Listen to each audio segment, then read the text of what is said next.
I mean, I did call out to this guy at one point, and I said, I'm having trouble at work.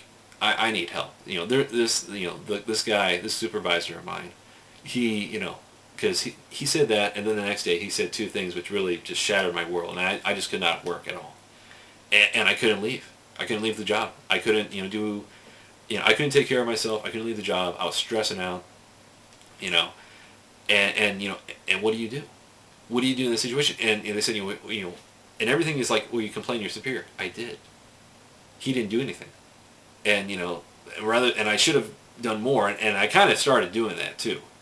But right around then, I would go to PLDC, the NCO Academy, to become a sergeant. And when I get out, I'm rip-roaring ready to get this guy, and just tell everybody, tell the whole chain of command, like, look, do you realize what this guy's doing? Do you realize, just how messed up the situation is, and and what's ended up happening to me, and but didn't get my chance. So, anyways, that's about me. I held some resentment to this guy. I listened to some Dr. Wayne Dyer, and the thing is, Dr. Wayne Dyer, very neat guy, motivational speaker. It's not so much that he said things which opened my eyes. It's that he said a lot of things which I already believed in, and that was, you can live your life peacefully. You can live your life, peacefully with everybody around you, and and just don't think that you can't. Don't carry stuff on your heart. Don't let stress get to you, which is part of the military. Is all the stress, which after a while, that's why there's so much alcoholism in the military. It's just so stressful. And it was turning me into an alcoholic. And I don't, I got a point like, I don't like this. I don't like being an alcoholic. I don't like the idea that I would have to drink so much every day just to make myself forget about work. And I lived with an alcoholic in the military too. A couple of them, but it's just, that's not me. That is not who I want to be. So that's why I said, look, I don't want to stay in the military and become an alcoholic and have my body destroyed on me. So that's why,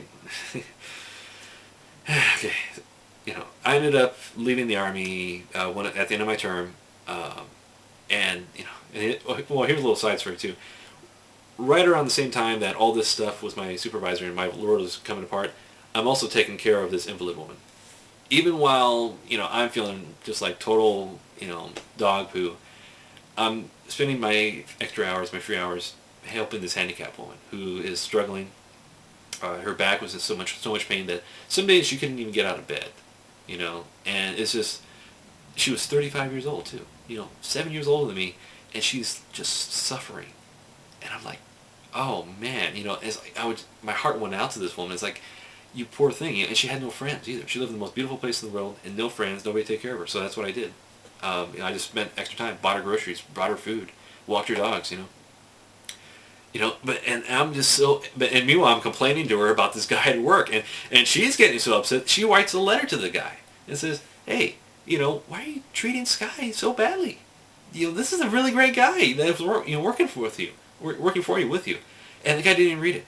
So, but the thing is, I don't want anything bad to happen to that guy, because if anything bad happens to him, he has a wife and 2 kids, and why do they need the stress if something bad happens to him?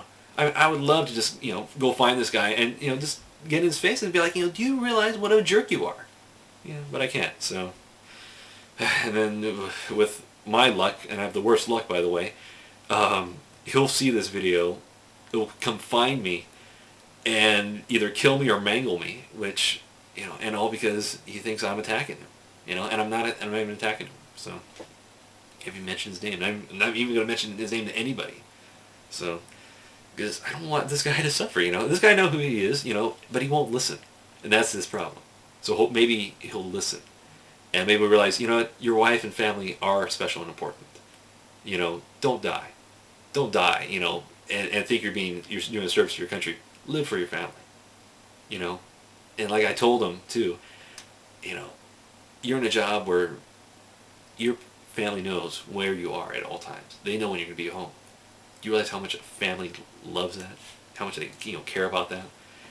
And the guy didn't get it. He just did not understand it, And it's like, so anyways, that's why the guy's crazy, and I'm, he's living crazy.